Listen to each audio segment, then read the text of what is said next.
beberapa teman dari Visi, ada Kang Arman Maulana Ketua Umum, Mas Nazril Irham Aril Wakil Ketua Umum, dan tadi ada yang jadi saksi Mas Seni Simorangkir.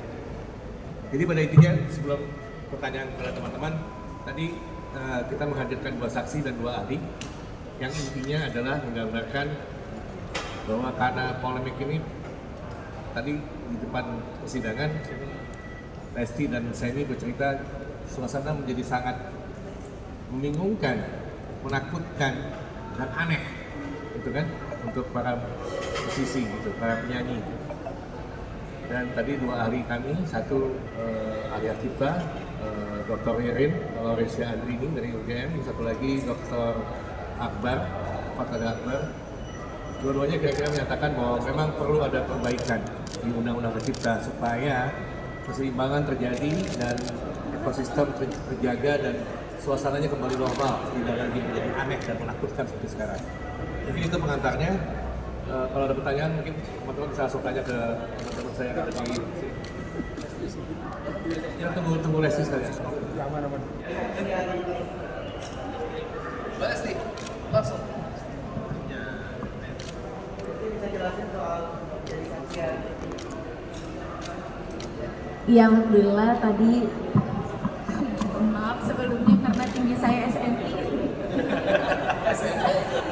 Alhamdulillah yang pasti bersyukur karena tadi berjalan dengan lancar, dan saya juga sangat senang diberikan kesempatan untuk bisa menjadi saksi di sidang Mahkamah Konstitusi. Ya, mudah-mudahan apa yang tadi saya sampaikan juga Om Seni sampaikan bisa menjadi pertimbangan yang baik untuk kedepannya gitu. Lesti tadi sempat curhat masalahnya sama yang jadi oleh sejarah, terus juga merasa diatur soal satu. Tapi itu dampaknya yang didapat banyak dong, karena kan ya itu kan hal yang tidak baik ya gitu ya. Siapa yang siapa yang nyaman kalau menjadi terlapor terus gitu, pengennya kan cepat selesai, cepat ada solusi apapun ya. Kalau memang cara penyelesaiannya harus bersilaturahmi ya apapun caranya lah ya. Saya berharap ini cepat selesai gitu. Tapi juga banyak kehilangan pekerjaan juga saya satu. Gimana? Banyak kehilangan pekerjaan nggak sih? Banyak kehilangan pekerjaan. Ya kalau soal itu bersyukur aja alhamdulillah. Cuma lebih ke tidak ya kenyamanan hati, kenyamanan saya pribadi aja gitu sebagai masyarakat Indonesia menjadi terlapor terus gitu.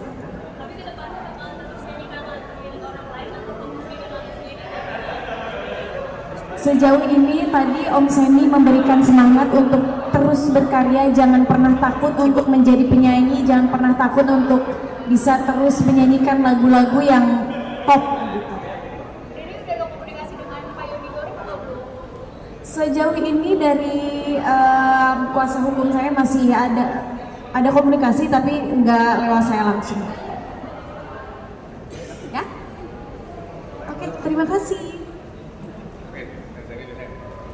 Apa pertanyaannya? Ya. Ada yang mau ditanyakan? Kalau saya pribadi, saya tidak pernah mau menyimpan konflik itu kayak barang, Mas. Karena yang namanya kita menyimpan konflik, dendam pribadi, sakit hati itu sama aja kita menyimpan penyakit. Tapi di sini saya berdiri sebagai saksi, itu justru ingin menjelaskan kepada hakim, kepada semuanya bahwa pencipta dan penyanyi itu nggak boleh putus hubungan. Pencipta dan penyanyi itu sudah hukum alamnya itu tidak bisa dipisahkan. Seperti ikan dan air itu nggak sama sekali, nggak bisa dipisahkan. Jadi bukan hanya curhat secara pribadi, tapi semoga pihak-pihak yang berkonflik yuk buka hati, lebih dewasa. Konflik itu tidak akan menyelesaikan segala sesuatunya, ujungnya itu tidak akan baik. Tapi kalau kita dewasa, duduk bareng, berapapun nominalnya pasti ketemu. Setuju ya? Kalau kita duduk bareng, hatinya ya baik aja, tenang, itu nggak usah pidanain ini, pidanain itu, ribut ini. Duduk bareng aja, duduk bareng, ngopi, main catur kayak apa, pasti terjadi kerjasama yang indah, dan itu yang saya pengen, dan itu tidak boleh rusak ke depannya untuk pencipta-pencipta baru, untuk penyanyi-penyanyi baru, untuk penerus-penerus kita yang nantinya akan kebingungan di masa depan kalau konflik ini tidak selesai. Begitu sih. Mas Eki tadi jadinya memutuskan untuk tidak lagi menerima lagu dari Iya, Spotify. saya tidak menerima lagu akhirnya. Tadi saya jelaskan ke Hakim, saya banyak di DM orang, pencipta-pencipta lagu yang mungkin belum punya nama, belum punya akses ke industri musik. Saya mohon maaf karena saya nggak kenal, karena itu orangnya saya belum kenal, ya saya terpaksa menolak karena saya takut. Kalau untuk pencipta yang saya kenal, contohnya Ariel, contohnya umumnya siapa, El Manino gitu, saya kenal gitu, maunya dia nawarin lagu, mungkin saya lebih berani ya. Tapi kalau untuk orang yang nggak dikenal, untuk pencipta yang belum dikenal, terus nawarin lagu ke saya untuk saya bawakan, jujur saja saya ada ketakutan. Makanya konflik ini harus segera berakhir, semuanya harus nyaman, semuanya harus selaras lagi, biar semua kesempatan penyanyi baru, pencipta baru itu tercipta lagi gitu loh. Ada pencipta baru yang lagunya bagus bisa dinyanyikan dan booming, ada juga penyanyi baru yang butuh lagu dan booming juga, semuanya simbiosis mutualisme gitu loh. Oke? Harapannya coba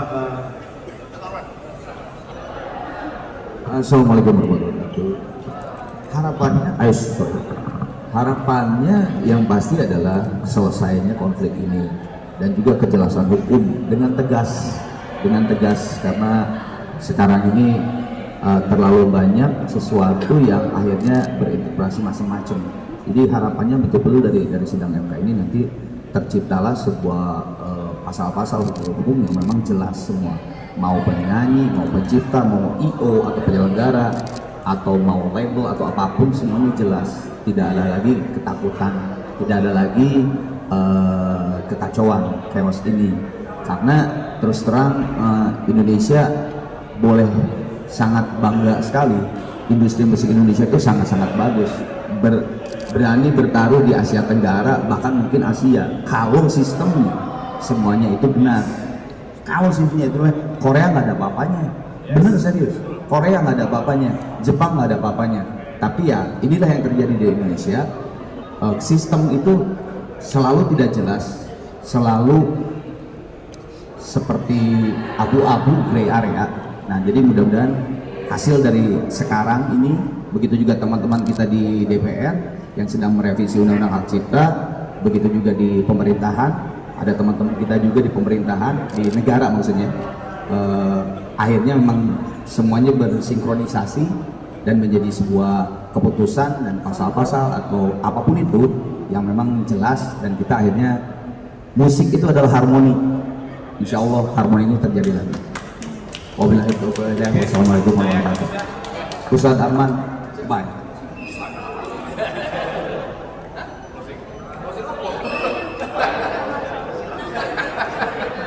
Ya, apa lagi mau diomongin, Bro? Oke.